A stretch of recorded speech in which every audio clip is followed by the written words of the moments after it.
जानिए, भूत तो दिखते हैं पर भगवान क्यों नहीं।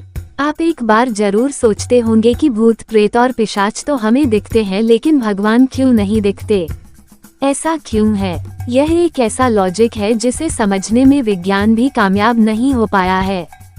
हमारे हिंदू धर्म में बहुत अच्छे से प्रेत योनि, पिशाच योनि और देवत्व योनि यानी जो देवता योनि है उन्हें बहुत ही अच्छे तरीके से बताया गया है। हमारे हिंदू धर्म के अनुसार यानी कि ग्रंथों के अनुसार प्रेत पिशाच योनि अतृप्त योनि होती है और सामान्यतः इसका शरीर दो तत्वों से बना हुआ होता है। पहला है वायु और दूसरा है अग्नि, इसलिए वे हमें दिखाई नहीं देते हैं। पर जब कोई प्रेत पिशाच अपनी अतृप्त इच्छा को पूरी करने के लिए बहुत ज्यादा उत्सुक होता है तब वो लंबा अनुसंधान करके अपने शरीर में आकाश तत्व को कुछ देर के लिए समाविष्ट कर लेता है जिससे कि वो मानवों को दिखने लगता है, पर तभी तक के लिए जब तक आकाश तत्व उसके शरीर में है। लेकिन इस स्थिति में कोई उसके शरीर को छू नहीं सकता है क्योंकि वो वायु से बना हुआ है। वो वायु स्वरूप ही होता है। उसे छूने वाले का हाथ उसके शरीर के आर पार निकल जाता है, जैसा कि आपने कई डरावनी फिल्मों में जरूर देखा होगा। इतना ही नहीं, जब बहुत ज्यादा अतृप्त प्रेत पिशाच होते हैं वो छूने का भी एहसास पा जाते हैं, इसलिए वे बहुत ज्यादा प्रयास करके अपने अंदर आकाश तत्व के साथ जल तत्व का भी समावेश अपने अंदर कर लेते हैं, जिससे कुछ देर के लिए स्पर्श का भी अनुभव पा सकते हैं। पर इस स्थिति में कोई आदमी उस प्रेत पिशाच को छू ले तो उसे ऐसा लगेगा जैसे उसने किसी बर्फ को छू लिया हो। मतलब इतना ठंडा होता है, उनका शरीर किसी बर्फ के समान होता है। प्रेत पिशाच योनि वाले चाहे कुछ भी कर ले, वो पांचों तत्व यानी पृथ्वी तत्व का अपने शरीर में समावेश नहीं कर सकते हैं, क्योंकि पांचों तत्वों से ही हम मानवों का शरीर बना हुआ होता है। किसी भी प्रेत पिशाच को प्रेत पिशाच योनि से वापस मानव योनि में आने के लिए पहले उसे अपने सारे पापों का प्रायश्चित करना होता है। तब अगर उसके कर्म इस लायक रहे कि मानव जैसी दुर्लभ योनि उसे मिल सके तो ही उसे मानव योनि मिल सकती है, अन्यथा उसे निम्न योनि जैसे कीड़े मकोड़े, जीव जंतु, पेड़ पौधे आदि की योनि में भेजा जा सकता है। पृथ्वी तत्व की कमी की वजह से ही प्रेत पिशाच का शरीर कभी भी पृथ्वी का स्पर्श नहीं कर सकता है, बल्कि हमेशा जमीन से कुछ ऊंचा उठा हुआ होता है। इसके विपरीत उच्च योनियों में जैसे देव योनि आदि योनियों में शरीर 6 तत्वों से बना हुआ होता है, जिसमें वायु, जल, अग्नि, आकाश, पृथ्वी तत्वों के अलावा अक्षर तत्व भी होता है। ये अक्षर तत्व वो तत्व होता है जो इन दिव्य लोगों के लिए इन दिव्य शरीरों का क्षरण यानी नाश नहीं होने देता है और इन्हें हमेशा युवक, महाबली और अजर बनाए रखता है। इसलिए इन देव पुरुषों का शरीर सामान्य मानव बर्दाश्त नहीं कर पाते।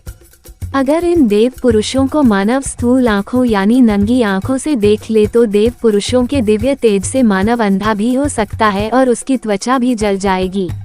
अगर ये देव अपने अक्षर तत्व को कुछ देर के लिए अपने शरीर से बाहर कर दे तो हर मानव इन्हें आसानी से देख सकता है, पर इस दौरान उस देवता को पंच तत्वों के शरीर की किसी कारण से मौत हो सकती है। वो देव पुरुष किसी कारण से फंस जाते हैं क्योंकि उन्हें जो शरीर मिलेगा उसमें छठवें तत्व को फिर से समावेश करने का तरीका जानना बहुत मुश्किल है, या कहें ऐसा कुछ है ही नहीं इसके बाद कि वो देव पुरुष अनंत काल के लिए भटकाव चक्र में फंस जाता है और फिर बिना देव शरीर पाए वो भटकता ही रहता है। देव पुरुष अपने तेज को कम करके साधारण मानवों के सामने आने की बजाय सिर्फ उन्हीं तपस्वी संतों को दर्शन देते हैं जो उनका रूप बर्दाश्त करने की क्षमता रखते हों। कई लोग देवताओं को भगवान भी समझते हैं, जबकि ये गलत है। देवता भगवान के द्वारा बनाए गए प्राणी होते हैं जैसे कि हम लोग, पर देवताओं को हमारी तुलना में ज्यादा सुख और शक्तियां प्राप्त होती है क्योंकि वे देवता जब पूर्व जन्म में मानव थे तो उन्होंने बहुत अच्छे कर्म किए थे, जैसे गरीबों और बीमारों की सेवा करना। इनमें बहुत सारे काम होते हैं और अच्छे कर्म करने होते हैं, जिसकी वजह से उन्हें मरने के बाद देवलोक मिलता है, पर उनके अच्छे कर्म थोड़े से कम पड़ गए जिसकी वजह से उनके मरने के बाद सीधे भगवान का लोक नहीं मिला बल्कि उससे नीचे का लोक देवलोक मिला। केवल एक स्वर्ग ही यानी देवताओं का लोक वह निवास स्थान नहीं है। स्वर्ग के अलावा और भी कई उच्च लोक जैसे कि भूवर्ग लोक आदि भी होते हैं।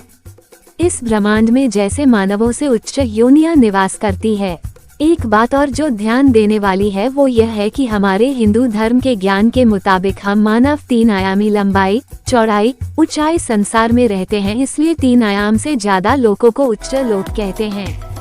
3 आयामों से नीचे के लोकों को निम्न लोक कहते हैं।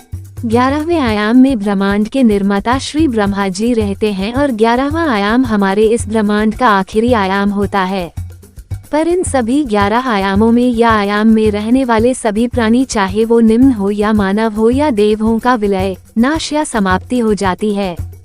जब महामाया परम सत्ता की अध्यक्षता में महाप्रलय करती है तो परम सत्ता का निज धाम या जो निवास स्थान होता है, जो कृष्ण भक्त को गोलोक प्रतीत होता है, शिव के भक्तों को शिवलोक, नारायण के भक्तों को बैकुंठ प्रतीत होता है, उसका कभी भी नाश नहीं होता है क्योंकि वो अनंत आयाम से बना हुआ है। और वहां जाने का महासौभाग्य पाने वाले भक्तों के शरीर भी अनंत तेजस्वी अक्षर तत्व से ही बने होते हैं। भगवान के परम निजी और परम दिव्य लोक का निवास महासौभाग्य उन्हीं लोगों को प्राप्त होता है जिन पर परमात्मा की महान कृपा हो, और इस महान कृपा का हकदार वही है जिसका मन वचन कर्म सब दूसरों की भलाई में ही मृत्यु पर्यंत लगा रहे। इसलिए अगर आप सोचते हैं कि भगवान को देखने के लिए इतना आसान है तो यह वहम अपने दिमाग से निकाल दीजिए, क्योंकि ये इतना ही मुश्किल है जितना पानी में छेद करना। तो मैं आशा करता हूँ कि आप समझ गए होंगे कि प्रेत पिशाच हमें क्यों दिखते हैं और भगवान क्यों नहीं दिखते।